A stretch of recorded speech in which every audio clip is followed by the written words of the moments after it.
Hello. ഇത് ഞങ്ങളുടെ മൂന്നാറിൻ്റെ എൻ്റെ രണ്ടാമത്തെ ദിവസമാണ്. അപ്പോൾ രണ്ടാമത്തെ ദിവസം ഞങ്ങൾ പ്ലാൻ ചെയ്തതെന്ന് വെച്ച് കഴിഞ്ഞാൽ ഫസ്റ്റ് തന്നെ ഡോൾഫിൻ ന്യൂസ് കാണാൻ പോകാനായിട്ടായിരുന്നു. ഡോൾഫിൻ ന്യൂസ് കാണാൻ പോകാന്ന് വെച്ചാൽ നമ്മുടെ കൂട്ടത്തിലെ ഞങ്ങൾ 7 പേര് കൂടി പോയി. ലാസ്റ്റ് ഡോൾഫിൻ ന്യൂസ് കാണാനായിട്ട് ഞങ്ങൾ ആകെ 4 പേരുണ്ടായിരുന്നുള്ളൂ. ഇത്രയും ദുർഘടം നിറഞ്ഞ പാതകളും മലയും കനകമലയും പോലത്തെ വലിയ മലഞ്ചെരിവുകൾ ഇറങ്ങി തിരിച്ചത് കയറുന്ന ഒരു ബുദ്ധിമുട്ട് ഞങ്ങൾക്ക് അറിയണ്ടായിരുന്നില്ല. അല്ലെങ്കിൽ ഞങ്ങൾ ഡോൾഫിൻ ന്യൂസ് കാണാനായിട്ടേ പോകുന്നുണ്ടായിരുന്നില്ല. ഡോൾഫിൻ ന്യൂസ് കേട്ടോ മാത്രമേ ഞങ്ങൾ വിചാരിച്ചതെന്ന് വെച്ച് കഴിഞ്ഞാൽ ഭയങ്കര സംഭവമായിരുന്നു എന്നായിരുന്നു. ഈ ഡോൾഫിൻ ന്യൂസിലേക്ക് പോകുന്ന വഴിയിൽ നമുക്ക് കുറച്ച് നല്ല അതിഗംഭീരമായ കാഴ്ചകളുണ്ട്. നല്ല അടിപൊളിയായിട്ട് മേഘങ്ങൾ ഇതൊക്കെ നമുക്ക് തൊട്ടടുത്ത് കാണാം.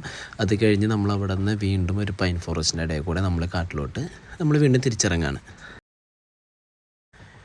അതുവഴി അങ്ങനെ നമ്മളങ്ങനെ അടിച്ച് പൊളിച്ച് ഇറങ്ങുമ്പോൾ നല്ല സുഖമായിരുന്നു. കാരണം എന്ന് വെച്ച് കഴിഞ്ഞാൽ ഇറങ്ങാൻ നമുക്ക് എല്ലാവർക്കും ഭയങ്കര എളുപ്പമാണല്ലോ. നമ്മളവിടെ കുറേ മരങ്ങളൊക്കെ ഉണ്ടായിരുന്നു. ആ വീണ്ടെടുത്ത മരങ്ങളൊക്കെ കൂടെ കുരങ്ങന്മാരെ പോലെയൊക്കെ ഓടിച്ചാടിക്ക് കളിച്ച് ഞങ്ങളങ്ങനെ മാക്സിമം എൻജോയ് ചെയ്ത് ഞങ്ങൾ ഡോൾഫിൻ ന്യൂസിൻ്റെ അടുത്തേക്ക് എത്താനായിട്ട് ഞങ്ങളതിനെ പോയിട്ടിരിക്കുന്നത്. അങ്ങനെ ഞങ്ങൾ ഒരിക്കലും ഡോൾഫിൻ ന്യൂസിൻ്റെ അടുത്ത് എത്തി. എൻ്റെ പൊന്നോ, എന്താ സാധനം!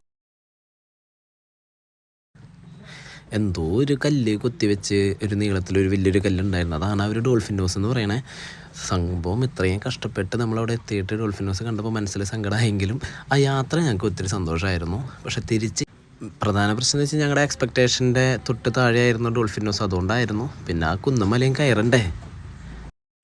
കയറി കഴിഞ്ഞ് കഴിഞ്ഞപ്പോൾ ഇത് കാണാനായിരുന്നു ഇവിടെ വരെ വന്നേ എന്നുള്ളൊരു ചോദ്യമാണോ ബൈക്ക് ഞങ്ങൾക്ക് ഉണ്ടായിരുന്നതെന്നും അറിയില്ല. പിന്നെ മൂന്നാർ വരെ വന്നു കഴിഞ്ഞിട്ട് പിന്നെ ഇത്ര വലിയ സംഭവമൊന്നും കാണാണ്ട് പോയി കഴിഞ്ഞാലും ബുദ്ധിമുട്ടല്ലേന്ന് വെച്ചിട്ട് ഞങ്ങളങ്ങനെ തിരിച്ച് ഞങ്ങളങ്ങനെ ആ ദിവസം അങ്ങനെ ഞങ്ങളുടെ കടന്നു പോയി.